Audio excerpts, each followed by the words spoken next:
Car मंडळी, उन्हाळ्यामध्ये मोठ्या प्रमाणात मार्केटमध्ये अशी खरबूज किंवा टरबूज विकायला येत असतात आणि उन्हाळ्यामध्ये ते आपण खाणंसुद्धा तेवढंच आपल्या शरीरासाठी पौष्टिक आहे. त्यातून आपल्याला भरपूर प्रमाणात विटॅमिन्स, गुणधर्म आपल्याला मिळत असतात शरीरासाठी.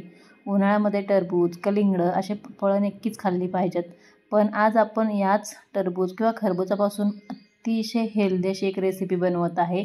उन्हाळ्यामध्ये आवर्जून खाल्ली पाहिजे. शरीराला याचा खूप मोठ्या प्रमाणात फायदा तर होतोच, शिवाय लहानांपासून मोठ्यांना सगळ्यांना खूप आवडते आणि तुम्ही जर एकदा ही बनवून खाल्ली तर पुन्हा पुन्हा नक्कीच बनवून खाल अशी मला खात्री आहे. अगदी साधे आणि सोपे, फक्त 7 ते 8 मिनटामध्ये हे रेडी होते. तर आता इथे खरबूज घेतलेला आहे. साधारण मला हे 30 ते 40 रुपयाला खरबूज मिळालं होतं. काप करून घेतलेलं आहे किंवा 2 भाग करून घेतले. आतला सगळ्या बिया काढून घेतल्या आणि आपल्या याची साल काढून असा गाभा काढून घेतलेला आहे. आता एका चाकूच्या साहाय्याने आपल्याला हे खरबूज बारीक अगदी कट करून घ्यायचं आहे. अशाप्रमाणे बारीक फोडी आपल्याला इथे करून घ्यायच्या आहेत.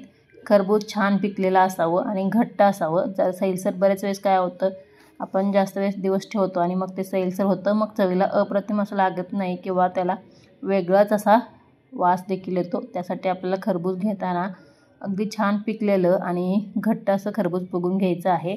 अशा प्रकारे कट करून झाल्यानंतर जो एक भाग राहिला होता तो मिक्सरला आता अशा प्रकारे छान फिरवून घ्यायचा आहे किंवा आपल्याला याची पेस्ट तयार करून घ्यायची आहे.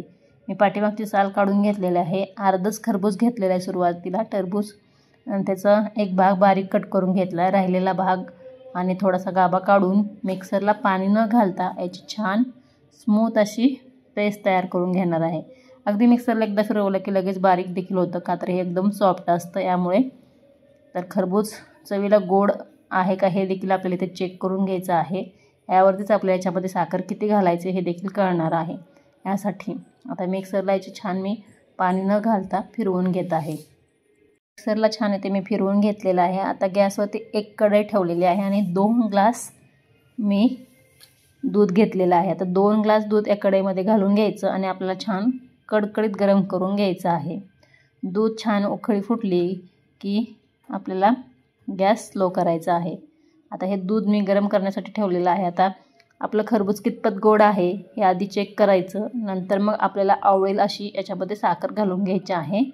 साखरेऐवजी तुम्ही खडी साखर देखील घालू शकता. फक्त गूळ घालू शकत नाही. गूळ घातलं तर मग हे फाटण्याची शक्यता असते. खडी साखर घातली तर शरीराला जास्त थंडावा देण्याचं काम खडी साखर करते. नसेल तर साधी साखर आपण रेग्युलर वापरतो ती देखील घातली तरी चालेल.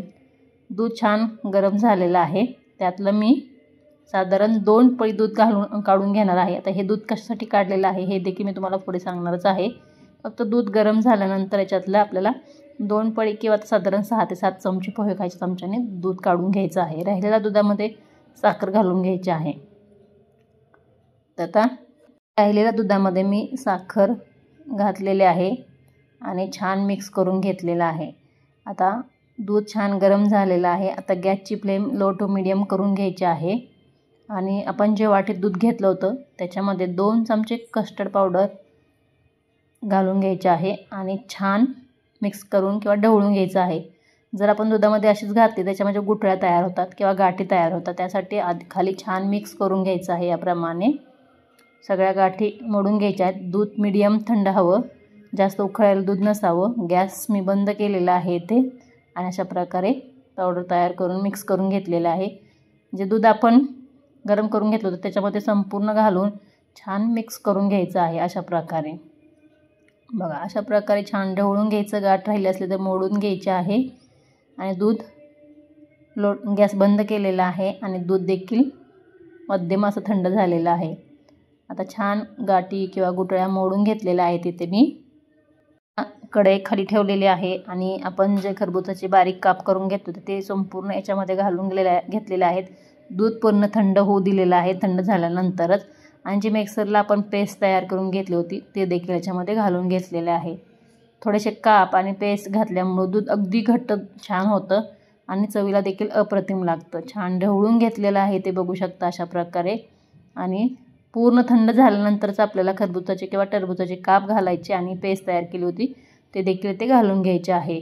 बघा अशा प्रकारे आणि दूध पूर्ण थंड झाल्यानंतर मी सब्जा, आता सब्जाचे गुणधर्म तुम्हाला सगळ्यांना माहितीच आहे. आपल्या शरीरामध्ये थंडावा देण्याचं काम हा सब्जा करत असतो. उन्हाळ्यामध्ये आवर्जून सब्जा खाल्ला पाहिजे. आपल्या शरीरातील उष्णता कमी करण्याचं काम करतं. त्याचबरोबर दूध हे आपल्या शरीरासाठी अतिशय हेल्दी आहे आणि टरबूज देखील त्यातून आपल्याला मोठ्या प्रमाणात प्रोटीन मिळत असतं. त्यामुळे उन्हाळ्यामध्ये मस्त असं थंडगार पिता येईल, पिऊ पण शकतो आणि खाऊ पण शकतो, असं दोन्ही पद्धतीचं मस्त थंडगार सब्जा घातलेलं आज आपण टरबूज किंवा खरबुजाचा ज्यूस म्हणू शकतो ते तयार केलेला आहे. हा आता आपल्याला फ्रीजमध्ये ठेवायचा आहे 1 तासासाठी आणि फ्रीजनंतर थंड झाल्यानंतर एका ग्लासमध्ये भरून हा घ्यायचा आहे.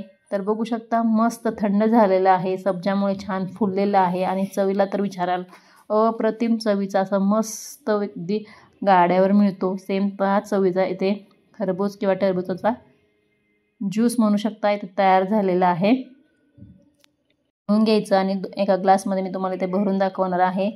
तर थंडगार होणं गरजेचं आहे. थंड झाल्यानंतर चवीला अप्रतिम लागतो.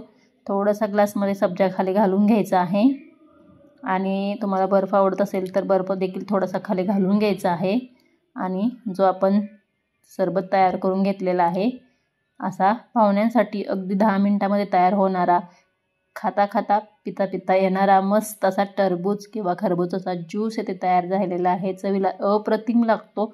शरीराला मोठ्या प्रमाणात याचा फायदा होतो आणि भरपूर विटॅमिन्सने असणारा हा खरबूज किंवा टरबूजाचा ज्यूस तुम्हाला कसा वाटला हे कमेंट करून नक्की सांगा. तुम्ही जर या चॅनलवरती नवीन असाल तर प्लीज चॅनलला सबस्क्राईब नक्की करा. आजचा व्हिडिओ तुम्हाला कसा वाटला हे कमेंट करून नक्की सांगा. पुन्हा भेटू सगळ्या छानशा रेसिपीमध्ये. तोपर्यंत धन्यवाद.